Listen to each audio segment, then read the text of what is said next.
शरीर कई तरह के होते थे, जैसे स्वर्णिम, बेदाग, आत्मीय, मगजी। कई तरह के वंश थे, प्राचीन, आधुनिक, वारिसी। अगर कोई ऐसा स्टूडेंट मिल जाए तो सभी टीचर उसे अपना स्टूडेंट बनाने के लिए लड़ जाते थे। सम्राट वंश, जो कि मोटे लड़के का वंश था, वो प्राचीन वंशों में से एक था। ऐसा कहा जाता था कि इस वंश का कोई अगर अपने टैलेंट के चरम पर हो तो उसके शरीर को दुनिया में किसी भी चीज से भेदा नहीं जा सकता था। रक्षा करने वाले वंशों में सम्राट सबसे शक्तिशाली वंश था। ये मोटा बेशर्म लड़का उसका वंशज है। विपिन की आंखों में चमक आ गई।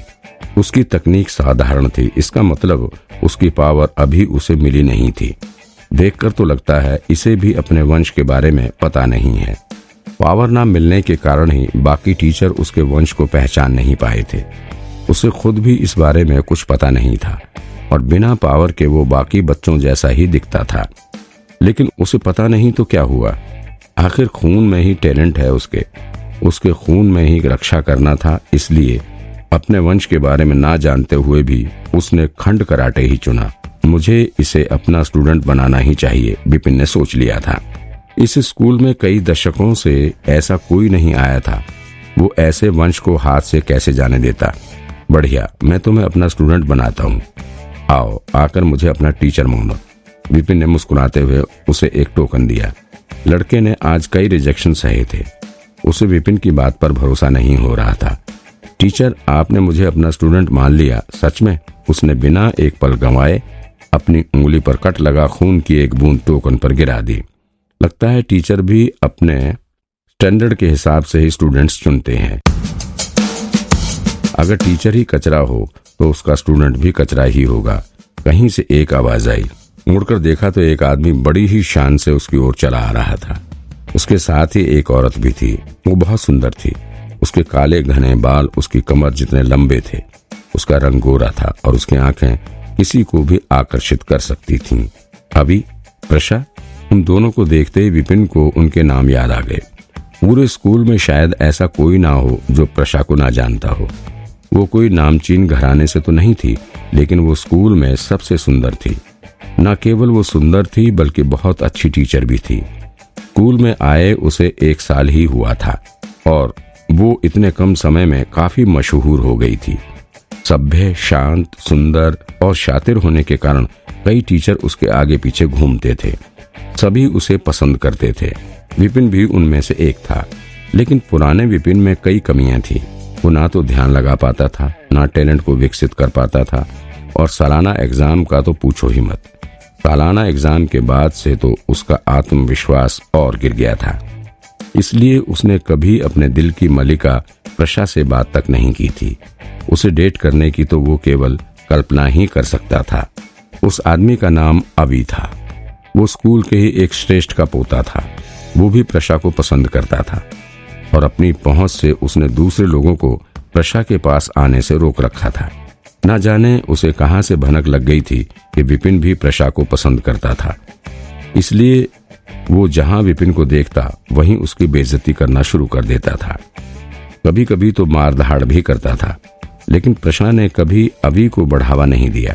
वो सभी से एक समान बात करती थी, जैसे उसे कोई खास पसंद ही ना आया हो। इससे अभी को बड़ा बुरा लगता था।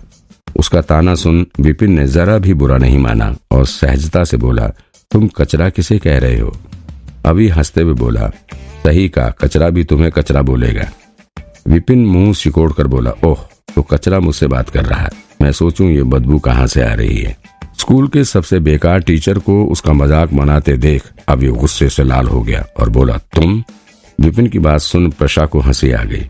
विपिन की दुनिया में इस तरह उल्टे तरीके से किसी का मजाक उड़ाना तो साधारण सी बात थी, लेकिन इस दुनिया में ये तरीका अपनाना नया था। प्रशा को हंसते देख अभी को समझ आ गया कि उसका मजाक उड़ाया जा रहा है। उसे बुरा तो लगा, लेकिन प्रशा के साथ होने की वजह से उसने ये भाव अपने चेहरे पर नहीं आने दिया और गुस्सा मन ही मन दबा लिया। फिर बोला, क्या मैंने कुछ गलत कहा? सभी को तुम्हारी काबिलियत के बारे में अच्छे से पता है।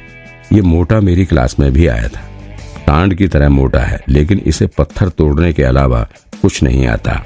इसकी पंच की ताकत सिर्फ 15 किलो ही है। एंट्रेंस में आखिरी रैंक ही मिली होगी इसे, अगर ये कचरा नहीं तो और क्या है। अभी ने सोचा वार से नहीं तो क्या हुआ, वो शब्दों से ही विपिन को शर्मिंदा करेगा। विपिन को लड़के की रैंक के बारे में कुछ मालूम नहीं था। उसने लड़के की ओर देख के पूछा, आखिर रैंक में से एक? लड़के ने बड़ी ही शान से कहा, कौन कहता है मुझे आखिरी रैंक मिली है। फिर सर खुजाते हुए आगे बोला, मुझे तो सिर्फ 9,997 रैंक मिली है। विपिन को जोर का झटका लगा और उसने हैरानी से कहा, 9,997 रैंक? सिर्फ? स्कूल में केवल 10,000 बच्चों को ही दाखिला मिल सकता था, उनमें से कई तो दाखिला लेने स्कूल आते ही नहीं थे। 9,997 रैंक तो आखिर के बराबर ही था, और इतनी कम रैंक मिलने पर भी इस लड़के में इतना आत्मविश्वास था। मैं कोई भयानक सपना तो नहीं देख रहा ना? अब हर किसी में ऐसे स्टूडेंट को तो दाखिला देने की काबिलियत तो नहीं हो सकती ना। अभी ताना मारते हुए बोला, मैं तो 500 से कम रैंक वाले को अपना स्टूडेंट बनाता ही नहीं। आखिरी रैंक का टीचर और आखिरी रैंक का स्टूडेंट, क्या जोड़ी बनी है। तुम्हारी बकवास हो गई। विपिन ने सिर हिलाते हुए पूछा, अगर हो गई हो तो तुम यहाँ से जा सकते हो। उसने उस लड़के अग्रज के बारे में लाइब्रेरी की किताब पढ़ी थी। वो अनाथ था, इसलिए ये तो स्वाभाविक था कि उसे ना तो ध्यान लगाकर तकनीक को विकसित करना आता है और ना ही तकनीक की सही जानकारी है। लेकिन फिर भी अगर वो किसी भी तरह बेसिक सीख गया और अपनी वंश की पावर ले सका तो जल्द ही उसका टैलेंट आसमान छुएगा। अगर कोई और होता तो इतना मजाक बनने के बाद गुस्से से लाल हो गया होता, लेकिन इस विपिन को तो कोई फर्क ही नहीं पड़ता। उसे शांत देख अभी का मूड और खराब हो गया और वो प्रशा से बोला, सच ही है, गीली लकड़ी से कभी आग नहीं जला करती। प्रशा मैडम, चलो चलते हैं, ऐसे बेकार आदमी के आसपास भी रहे तो हमें भी इसकी बीमारी लग जाएगी। अभी की बात सुन प्रशा को बिल्कुल अच्छा नहीं लगा। उसने अभी की बात को नजरअंदाज कर विपिन से कहा, विपिन सर। प्रशा की आवाज भी उतनी ही मीठी थी जैसे हल्की सितार बज रही हो। हाँ, विपिन ने कभी सपने में भी नहीं सोचा था कि स्कूल की सबसे सुंदर टीचर उससे बात करने की पहल करेगी। हालांकि पिछली बार आपको अच्छे अंक नहीं मिले थे, लेकिन हिम्मत मत हारिए, मेहनत कीजिए और आपको अच्छे अंक जरूर मिलेंगे। प्रशा की नजर में खराब स्टूडेंट को दाखिला देने का मतलब था विपिन ने आशा छोड़ दी है। उसे विपिन से लगाव तो नहीं था, लेकिन वो उसे फेल होता भी नहीं देखना चाहती थी। आपकी सलाह के लिए शुक्रिया। विपिन ने देखा कि वो साफ मन से उसे सलाह दे रही थी, इसलिए उसने भी सिर हिला दिया और फिर आगे बोला, ये स्टूडेंट शायद अभी किसी लायक नहीं, पर क्या पता यही असली हीरा हो। अगर मैं इसकी मदद करूंगा और इसे ठीक तरह से सलाह दूंगा तो इसका चमकना नामुमकिन तो नहीं। वो तो है। इतना कहकर प्रशा वहां से जाने लगी। तो लगा विपिन सिर्फ एक बहाना बना रहा था। अग्रज का साइज और उसे बेसिक का ज्ञान ना होने की वजह से उसका भविष्य में कुछ अच्छा कर पाना असंभव था। प्रशा को विपिन से बात करते देख और उसे प्रोत्साहित करते देख अभी को बिल्कुल अच्छा नहीं लगा।